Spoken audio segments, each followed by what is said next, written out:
McGivey, Lucas Tille, je me sens dans la peau de Daniel Craig devant succéder à ces conneries.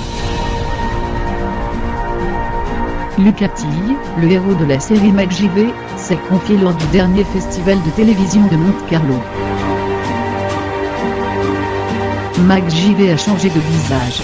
Pour la génération ayant été élevée dans les années 80-90, le génie bricolo était incarné par Richard Dean Anderson, le temps de 7 saisons et 139 épisodes. Aujourd'hui, c'est le jeune Lucas Tille qui a pris la relève dans la nouvelle série McGivey, diffusée aux États-Unis sur la chaîne CBS et en France sur M6. Nous avons rencontré le comédien au festival de télévision de Monte-Carlo. Il se confie sur le poids que représente d'incarner ce personnage connu dans le monde entier. Que connaissez-vous de la série McGivey originale?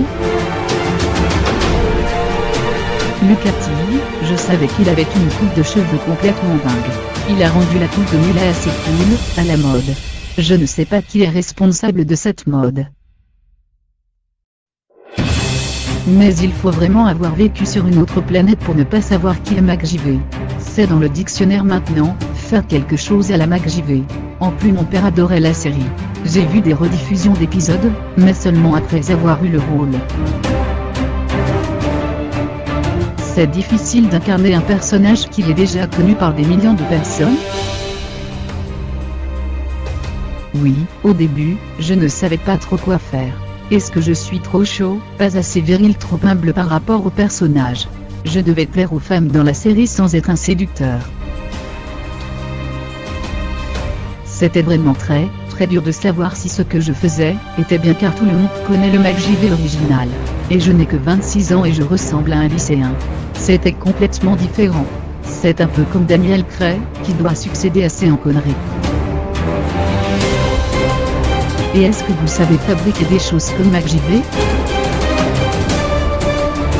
Je ne suis pas aussi habile que lui, mais je dois quand même faire les trucs de McGivey. Ce n'est pas facile mais j'ai vraiment aimé. Je me suis rendu compte que j'étais assez bon, quand d'autres acteurs devaient aussi le faire et me demandaient « Mais comment tu fais ?» Point. Ce n'est pas si facile, hein? Connaissez-vous une astuce pour ouvrir une bouteille sans tire-bouchon? Oui, je pense que je peux le faire. Il faut prendre quelque chose de mou comme une chaussure. Vous mettez la bouteille de vin dans la chaussure, et vous la tapez contre un arbre. Sérieusement. Et le bouchon va sauter. Je vais vous voir ce soir à une soirée, pchi. Oh merde, il a menti.